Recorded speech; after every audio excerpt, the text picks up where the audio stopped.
Oke, pada kesempatan kali ini kita akan membahas 4 kesalahan yang membuat kamu jadi friendzone. Jadi ketika kamu PDKT sama cewek, kamu itu harus tahu siapa target cewek kamu, karakternya seperti apa, backgroundnya seperti apa yang dia suka, itu kamu harus tahu. Kalau kamu nggak tahu, ya kamu nanya. Kalau kamu nggak mau nanya, ya kamu harus cari tahu. Nah, yang kedua adalah kamu tuh juga harus tahu bagaimana pola-pola wanita itu bisa jatuh cinta sama kamu.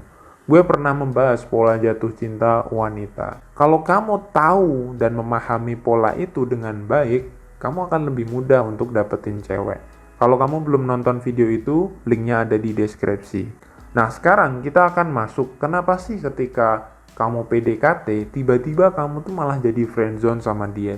Padahal niatnya kamu pengen pacaran sama dia. Tapi dia malah keburu menganggap kamu sebagai temannya dia.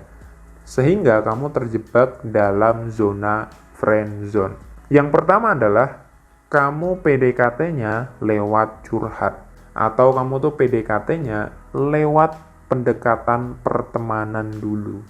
Nah, ini sebenarnya adalah pola-pola yang keliru. Nah, kalau kamu PDKT sama cewek, jangan sekali-kali masuk lewat temen curhat. Tiba-tiba kamu ngechat dia dan tiba-tiba kamu cerita masalah kamu, curhat tentang kegelisahan kamu. Sebenarnya itu adalah cara yang sangat-sangat salah gitu. Bisa dibilang adalah cara yang fatal. Kenapa?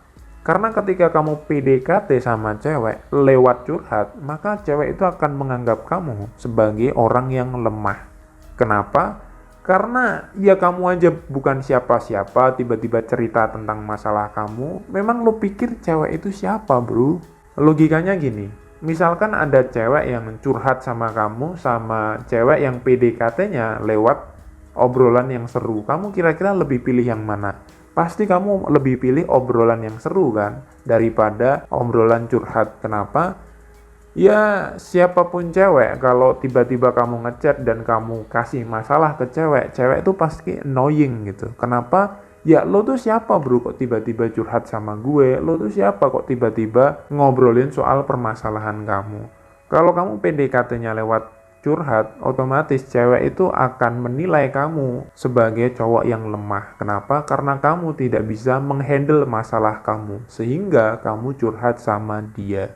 Yang kedua adalah kamu PDKT sama dia ketika dia lagi marahan sama pacarnya. Atau bisa jadi kamu itu jadi selingan atau selingkuhannya dia. Jadi ketika ada cewek yang lagi pacaran terus marahan sama pacarnya, terus tiba-tiba kamu ngechat si doi. Nah, ini adalah cara pendekatan yang sangat-sangat salah dan fatal. Kamu tahu si cewek itu tuh udah punya pacar dan sekarang lagi marahan, tapi tiba-tiba kamu itu nikung mereka. Awalnya ketika kamu masuk lewat jalur ini, cewek itu akan respon kamu. Kenapa? Karena dia lagi sedih, karena dia lagi marahan sama pacarnya. Jadi dia banyak beban, banyak masalah. Kemudian cewek ini akan curhat ke kamu, terus kamu tiba-tiba, wah ini kesempatan.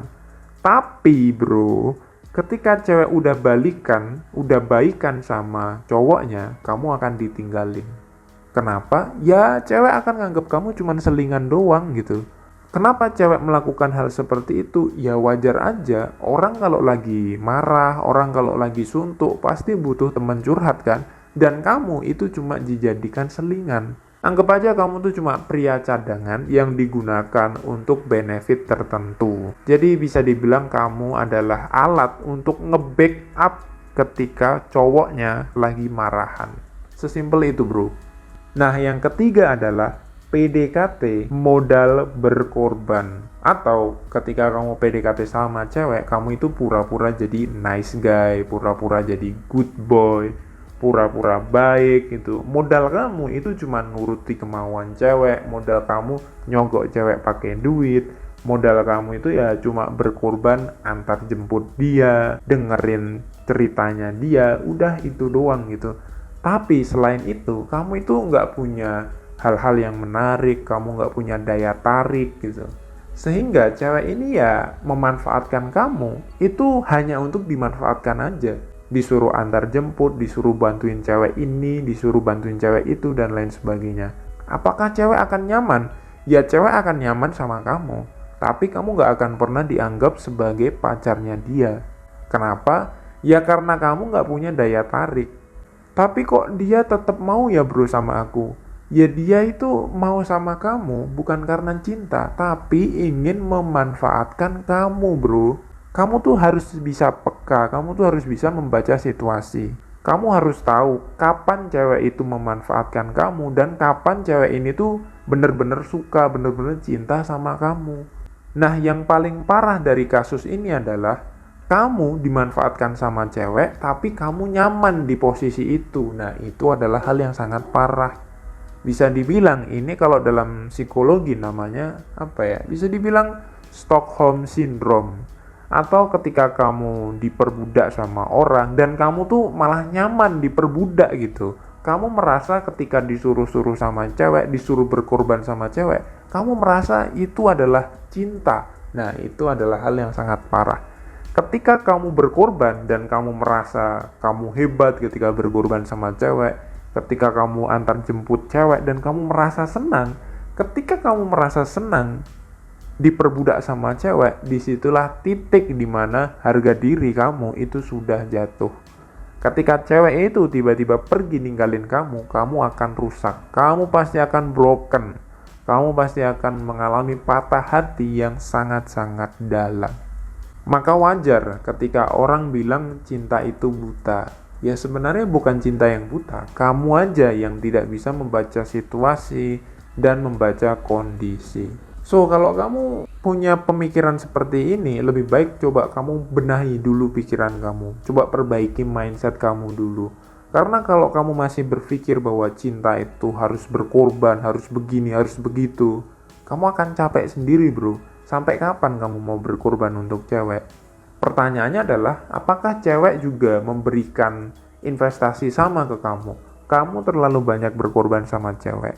Tapi, pernah gak sih kamu berpikir, cewek itu kok gak pernah ya berkorban sama aku? Kamu besok akan capek bro kalau pola pikir kamu seperti itu. Kalau cara kamu PDKT seperti itu. Di awal-awal kamu berkorban, di awal-awal kamu harus keluar duit banyak gitu. Suatu saat kamu itu akan capek. Kenapa? Kamu banyak berkorban, tapi cewek gak pernah berkorban balik untukmu. Apalagi kalau itu masih PDKT, tiba-tiba kamu diputusin sama dia. Udah modalnya banyak, gak balik modal, malah boncos, diputusin, direndahkan, nanti sakit hati, jadi trauma.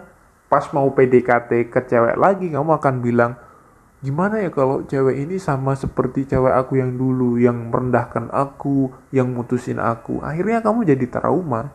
Gara-gara apa? Salah mindset. Gue akan rekap sekali lagi, ada 3 kesalahan yang bikin kamu jadi friendzone. Pertama, kamu PDKT lewat jalur temen curhat. Yang kedua, kamu PDKT sama cewek ketika cewek lagi marahan sama pacarnya. Which is kamu jadi orang ketiga alias selingan. Yang ketiga, kamu PDKT hanya modal berkorban dan pura-pura baik. Tapi kamu lupa untuk punya daya tarik. Semoga bermanfaat dan semangat bro.